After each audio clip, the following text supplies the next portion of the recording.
Եվրասիական տնտեսական միության տարածքում գործող արգելքները հիշեցնում են խորհրդային տարիների երկաթե վարագույրի ժամանակները։ Ազատության զրույցում ասում էին մի խումբ արվեստագետներ, իրավապաշտպաններ եւ հրատարակիչներ, մատնանշելով որոշակի տեղեկատվություն պարունակող տպագիր, աուդիովիզուալ եւ այլ կրիչների ներմուծման, տարածման եւ տարհանման ԵՏՄ արգելքը։ Ընդ որում մտահոգություններն ավելի են խորանում, քանի որ իշխանությունները չեն փորձում հստակ բացատրել, ինչից ենք զրկվում եւ ինչ ենք շահում։ Տեղեկատվության անվտանգության փորձագետ Սամվել Մարտիրոսյանի խոսքով արգելքների մասին հրապարակված կոդերով լի փաստաթղթից դա գրեթե անհնար է կռահել։ Դեռ պետական մարմիններն էլ խնդիր ունեն իրենք հասկանալու, որովհետեւ մենք այնքան արագ մտանք այդ միությունը, որը ինքն էլ այնքան հապճեպ ստեղծվեց, որ կարծում եմ ոչ ոք ինչ որ կետեր կան, որ ոչ ոք չգիտի եւ ենթադրում եմ որ դրել են, որ հետո գլուխ հանեն իրենք, հա, այդ այլը միշտ օգնում է այդպես հարցերում։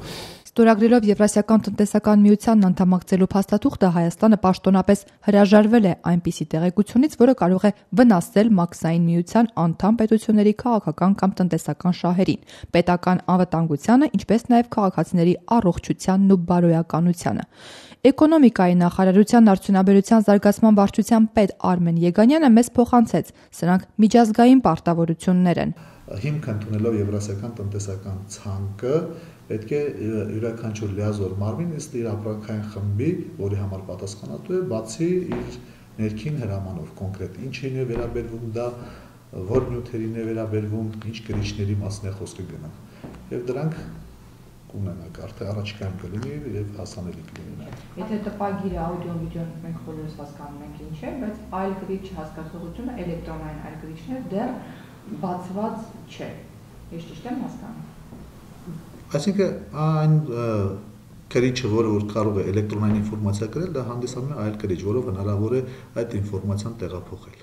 Էլեկտրոնային այլ կրիչներ ձևակերպումն էլ հենց դարձել է շփոթության պատճառ։ Մարտիրոսյանն ասում է, որ այսօր ավելի հեշտ է թվարկել, թե ինչը կրիչ չէ։ Գրիչից մինչև աներևույթ անշոշափելի առարկաներ, օրինակ on-line ֆայլադարանը Dropbox-ում, կարող են այլ կրիչներ համարվել։ Չէ, ես բաց տեղադրում եմ, ասում եմ ուզում եմ թող նայի։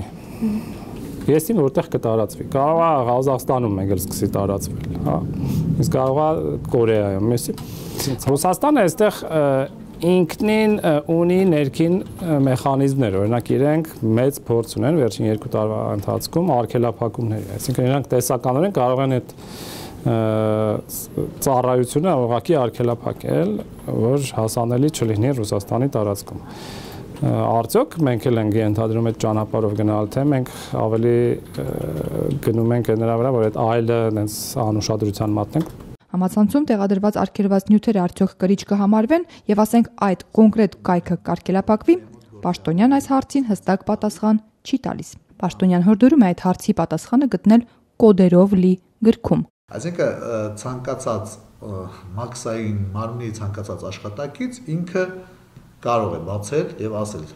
կոնկրետ այդ կրիչը ընկնում է արգելվածների տակ, թե չի ընկնում արգելվածների տակ։ Ինքը, այսինքն միայն կրիչը չի։ Կրիչը ինքը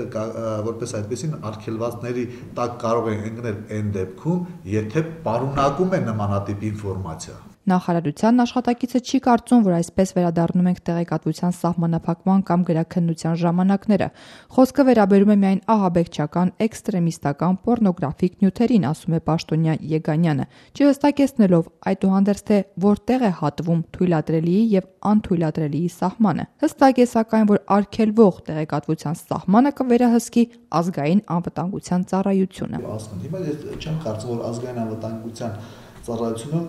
չկա նմանատիպ դասակարգում, որն է կոչվում տերորիստի քարոզում, որն է կոչվում էքստրեմիզմի քարոզում։ Տեղեկատվության անվտանգության մասնագետ Սամվել Մարտիրոսյանը պնդում է, տնտեսական այս կառույցում բարոյադաստիարակչական արգելքները տեղ չպետք է ունենան։ Եթե իշխանությունները չեն կարողանում մինչև օրս հստակեցնել, ինչ ասել է այլ կրիչ, մնում է միայն ենթադրել, որ յուրաքանչյուր անձ, ով վերոնշյալ տեղեկությամբ հեռախոսներով, ժամացույցներով կամ նորագույն տեխնոլոգիաներով սահման կհատի, կենթարկվի մանրազնին ստուգման։ Եթե այդպես լուրջ